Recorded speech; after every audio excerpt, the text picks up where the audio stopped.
ये कहां संविधान में कहा गया है कि किसी की संपत्ति को छीन लिया जाए और किसी अन्य व्यक्ति को दे दिया जाए? ये लोकतांत्रिक देश है, डेमोक्रेटिक कंट्री है। क्या इस देश में किसी व्यक्ति की संपत्ति को छीनकर किसी अन्य व्यक्ति को प्रदान किया जा सकता है? क्या संविधान इसकी अनुमति प्रदान करता है? जो पार्टी है उसका कहीं ना कहीं मौन इशारों में कहना यह है कि जो सवर्णों के पास जमीन है वो बांट करके हम समानता लाने का प्रयास कर रहे हैं। हम समानता लाएंगे इस देश के अंदर। जो जमीन उच्च वर्गों के पास है उसको छीन करके, हथिया करके और नियंत्रण करके, कब्जा करके फिर हम नीचे जो है लोगों को बांटेंगे। जैसे जो बाहर से आए हैं उनका वोटर कार्ड बनाया है, चारों के पास जमीनें नहीं है तो उनको जमीनें नहीं मिलनी चाहिए क्या? जी, तो उन्होंने कहा कि आपने सैम पित्रोड़ा का बयान देखा होगा, जमीनें देंगे। जी, सैम पित्रोड़ा ने बयान दिया था, वो भी आपने देखा होगा। जी, ये इस प्रकार की बयानबाजी कर रहे हैं और देश की जनता देख रही है। दूसरी ओर ये देश की जनता को बेवकूफ समझने, देश के वोटर को ये बेवकूफ समझने का कार्य कर रहे हैं। देश का वोटर बहुत जागरूक है, देश का वोटर बहुत समझदार है, देश का वोटर सब समझ रहा है। एक और हमारा विकास है, दूसरी ओर ये डिवाइड एंड रूल की बात कर रहे हैं। ये डिवाइड एंड रूल की पॉलिसी के आधार पर ना चले, क्योंकि डिवाइड एंड रूल की पॉलिसी कामयाब नहीं होने वाली है। ये वैसे भी एओयू की बनाई हुई पार्टी है। इस पार्टी की स्थापना किसने की थी वो भी सबको मालूम है। एओयू की जी, इस बार भारतीय जनता पार्टी के घोषणा पत्र में क्या बेरोजगारों के लिए भी कोई जगह है, कोई संख्या निर्धारित की गई है? जैसे 2 करोड़ पहली बार जब 2014 में जब आए थे नरेंद्र मोदी जी, और उस समय जो है भाजपा ने अपने मैनिफेस्टो में कहा था कि हम 2 करोड़ जो है रोजगार देंगे, 2 करोड़ नौकरियां देंगे।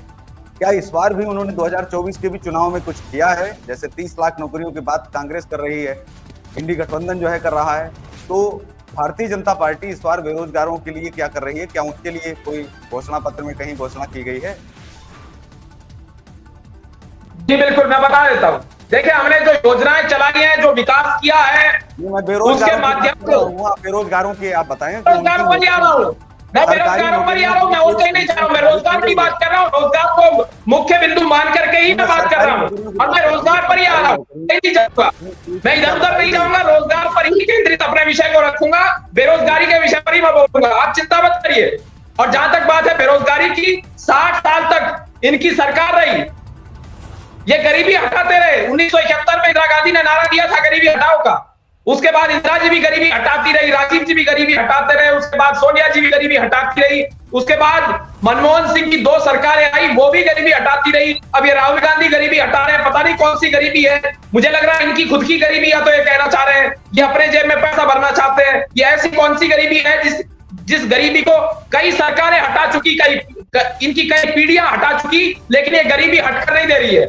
ये कहना क्या चाहते हैं? किस गरीबी के विषय में बोल रहे हैं? किस गरीबी की ये बात कर रहे हैं? एक और हम किसान की बात करते हैं, हम गरीब के लाभ की बात करते हैं। गरीब के लिए हम काम करते हैं, और जो काम करते हैं वो बोलता है और इस बात की गवाही देता है। आप लोगों के बीच में जाइए, बेनिफिशियरीज के बीच में जाइए, आपको मालूम पड़ जाएगा। आप अपने स्टूडियो से बाहर निकलिए, स्टूडियो से बाहर निकलते ही आपको बेनिफिशियरीज मिलेंगे, और उन बेनिफिशियरीज से जाकर आप पूछिए कि मोदी जी ने लाभ दिया कि नहीं दिया। कोई आपको कहेगा कि उनका जनधन खाता मोदी जी के द्वारा खुलवाया गया, जनधन योजना का उन्हें लाभ हुआ। कोई कहेगा उज्ज्वला योजना का लाभ हुआ, तो कोई कहेगा मुद्रा लोन उन्हें मिला, तो कोई कहेगा सौभाग्य योजना का उन्हें लाभ हुआ, कोई कहेगा आयुष्मान भारत का उन्हें लाभ हुआ, तो कोई कहेगा आवास योजना के माध्यम से उन्हें उनका मकान बनवाया गया, पक्का मकान उनका बना। तो कोई आपको इस बात को भी बताएगा कि उन्हें मुफ्त राशन मिला। इस बात को भी जानना बेहद आवश्यक है। हम मुफ्त राशन की बात कर रहे हैं, गरीब को उसके अधिकार देने की बात कर रहे हैं, गरीब मुक्त भारत के निर्माण की बात कर रहे हैं, भ्रष्टाचार मुक्त भारत के निर्माण की बात कर रहे हैं, रोजगार युक्त भारत के निर्माण की बात कर रहे हैं, महंगाई मुक्त भारत के निर्माण की बात कर रहे हैं। ये सबको नजर आ रहा है। और दूसरी ओर ये घोटालों में विश्वास रख रहे हैं, गप्पों में विश्वास रख रहे हैं। इसी यूपीए के द्वारा 12 लाख करोड़ से अधिक के, यूपीए की सरकारों ने 12 लाख करोड़ से अधिक के घपले घोटाले किए थे। उस विषय पर ये बोले। आपातकाल इन्होंने लगाया था कि आज गोदी मीडिया चिल्लाते हैं, तो उस समय कौन सी मीडिया थी बता दें? उस समय तो कोई मीडिया ही नहीं छोड़ी थी इन्होंने। सारी मीडिया की बिजली काट दी थी, प्रेस की बिजली काट दी गई थी 1975 से 77 के मध्य में। सारे विपक्ष को इन्होंने जेल में ठूस दिया था, जुडिशियरी को मुट्ठी में ले लिया था। नहीं बोलेंगे लेकिन उस विषय पर ये इन्होंने कसम खाई हुई है। इमरजेंसी पर ना बोलो। बड़ी संख्या में आ रहे हैं, इस बार बड़ा उत्सव मनाएंगे उत्तर प्रदेश के अंदर, जो अखिलेश यादव जी के द्वारा कहा जा रहा है तो बड़ा उत्सव मनाया जाएगा समाजवादी पार्टी के द्वारा। उसको लेकर के क्या कहेंगे कि क्या वास्तव में समाजवादी पार्टी अब इस बार आ रही है जोर शोर से? जितना जोर शोर दिखाया जा रहा है, जितने दमखम से अखिलेश यादव जी बोल रहे हैं, क्योंकि यही जो है विधानसभा चुनाव के दौरान भी उन्होंने कहा था कि नहीं इस बार आ रहे हैं, पूरे जोर शोर से लखनऊ में ही उत्सव मनाया बिल्कुल जाएगा। बिल्कुल। तो इस बार क्या ये समाजवादी पार्टी अब समाप्तवादी पार्टी बन चुकी है, इस बात को जान लेना चाहिए। ये समाप्तवादी पार्टी अब बन चुकी है और इस समाप्तवादी पार्टी को और कांग्रेस को, इस गठबंधन को 0 सीटें उत्तर प्रदेश के अंदर मिलेंगी, इस बात को इन्हें जान लेना चाहिए। आपने शुरू में कहा था इंडी गठबंधन 300 पार की बात कर रहा है, घमंडिया गठबंधन 300 पार की बात कर रहा है, तो आप पीछे की एक 0 हटा दीजिए, ये 30 पार की बात कर ले, वो बहुत बड़ी बात है, वो बहुत बड़ा अचीवमेंट इनके लिए हो जाएगा। इन्हें 30 पार की बात करनी चाहिए, 300 पार की बात ये बिल्कुल ना करें, क्योंकि इनकी 30 पार होने नहीं जा रही है, इस बात को जान लेना चाहिए। हम कह रहे हैं 400 पार, एनडीए कह रहा है एक और 400 पार, तो जनता की ओर से आवाज आ रही है कि 400 पार नहीं, एनडीए इस बार 500 पार। ये नरेंद्र मोदी के प्रति जनता का लगाव नहीं है तो क्या है? जी, जो आरोप मीडिया के ऊपर, चुनाव आयोग के ऊपर लगातार लगाए जा रहे हैं, ये विपक्ष की बौखलाहट है या उनके कुछ घोषणा पत्र में, मैनिफेस्टो में कुछ ऐसा है जिसको लेकर के लॉलीपॉप दिखाया जा सकता है जनता को? क्योंकि आरोप तो मीडिया के ऊपर लगाए जाएंगे, फिर दूसरे आरोप चुनाव आयोग के ऊपर लगाए जाएंगे, ईवीएम के ऊपर लगाए जाएंगे। क्या आपको लगता है कि इस बार हारने के बाद में ये आरोप लगेंगे? इसके लिए चुनाव आयोग भी तैयार है? देखिए, इनके पास 7 शब्द हैं: income tax, ED, CBI, EVM, election commission, Adani, Ambani. ये 7 शब्द केवल इनके पास मौजूद हैं। इनकी प्रेस कॉन्फ्रेंस हो, टीवी डिबेट हो, इनका भाषण हो, चुनावी रैलियां हो, सोशल मीडिया की पोस्ट हो, सोशल मीडिया प्लेटफॉर्म एक्स पर पोस्ट हो, इंस्टाग्राम पर हो, ट्विटर पर हो, कहीं भी इनकी चर्चा हो, इंडी गठबंधन की बैठक हो, इनकी कोई बाइट हो, केवल इस विषय पर आधारित रहती है। ये 7 शब्द ही केवल इनके चर्चा के केंद्र में है, यही मुख्य बिंदु है एक प्रकार से। अंबानी को लेकर के जब कांग्रेस ये कहती है कि अडानी अंबानी को बहुत ज्यादा फायदा पहुंचाया गया, 7 शब्दों के अलावा कुछ जानते ही नहीं। पहले 7 शब्दों के अलावा जी, अडानी अंबानी जो है, अडानी अंबानी को जो फायदा है वो मोदी जी की सरकार आई उसके बाद पहुंचाया गया, ये आरोप कांग्रेस लगाती है। लेकिन मेरा सवाल ये भी है कि अडानी अंबानी 2014 के पहले क्या कटोरा लेकर के दिल्ली की सड़कों पर घुमा करते थे, जो उनको रातों रात 2014 में उठा के खड़ा कर दिया, बड़ा कर दिया और उनको फायदा पहुंचा रहे हैं? उनकी तो कंपनियां चल रही हैं, लोग मेहनत कर रहे हैं, फायदा पहुंचा रहे हैं, तब जाकर के वो बड़े बने हैं। बहुत सारे ऐसे उद्योगपति हैं, तो क्या सरकारें उनको जो है पैसा देती हैं, या फिर कांग्रेस के शासनकाल में जो उद्योगपति बड़े हुए हैं तो उनको फिर तो कांग्रेस ने बढ़ाया होगा निश्चित तौर पर, जैसे टाटा हैं। लेकिन ऐसा आरोप तो जो है भाजपा के द्वारा नहीं लगाया गया। लेकिन जब अब उद्योगपति बढ़ रहे हैं तो उसका श्रेय सरकारों को क्यों दिया जा रहा है कि नहीं मोदी जी ने बढ़ाया उनको, उनका कर्जा माफ कर दिया? क्या कितनी सच्चाई है इसमें? देखिए, आरोपों में कोई सच्चाई किसी प्रकार से मौजूद नहीं है। एक और हम विकास की बात कर रहे हैं, हमने स्किल इंडिया की बात की, डिजिटल इंडिया की बात की, स्मार्ट सिटीज की बात की, जल शक्ति मंत्रालय के गठन की बात की, हमने गरीबों की बात की, किसानों की बात की, मजदूरों की बात की, अल्पसंख्यकों की बात की, हमने सबके साथ और सबके विकास की बात की, वन नेशन और वन इलेक्शन की हमने बात की। एक और हम विकास की चर्चा कर रहे हैं, विकास के मुद्दे पर चर्चा कर रहे हैं। वर्ष 2047 से पहले विकसित भारत का निर्माण कैसे हो, हम इस विषय पर चर्चा कर रहे हैं। हम चर्चा कर रहे हैं कि विकसित भारत कैसे बने, विश्वगुरु भारत कैसे बने वर्ष 2047 से पहले। लेकिन ये केवल और केवल नकारात्मक चर्चा कर रहे हैं। एक और हम सकारात्मक चर्चा कर रहे हैं तो ये नकारात्मक चर्चा कर रहे हैं। ये जनता देख रही है, जनता समझ रही है। और जिन्होंने अखिलेश यादव को भी ये जवाब दिया है, कहा है कि हम 2047 की तैयारी कर रहे हैं और हमारा लक्ष्य साफ और सीधा है, क्योंकि हम 2047 में जो है वहां तक जाएंगे, हम रुकेंगे नहीं, थमेंगे नहीं, हम लगातार लड़ते रहेंगे, जीतेंगे भी और हम भारत के लिए काम करेंगे। तो इस कार्यक्रम में बस इतना ही, हमें दीजिए इजाजत, नमस्कार और आप देखते रहिए देश का बहुत बहुत धन्यवाद चैनल। जय हिंद, वंदे मातरम।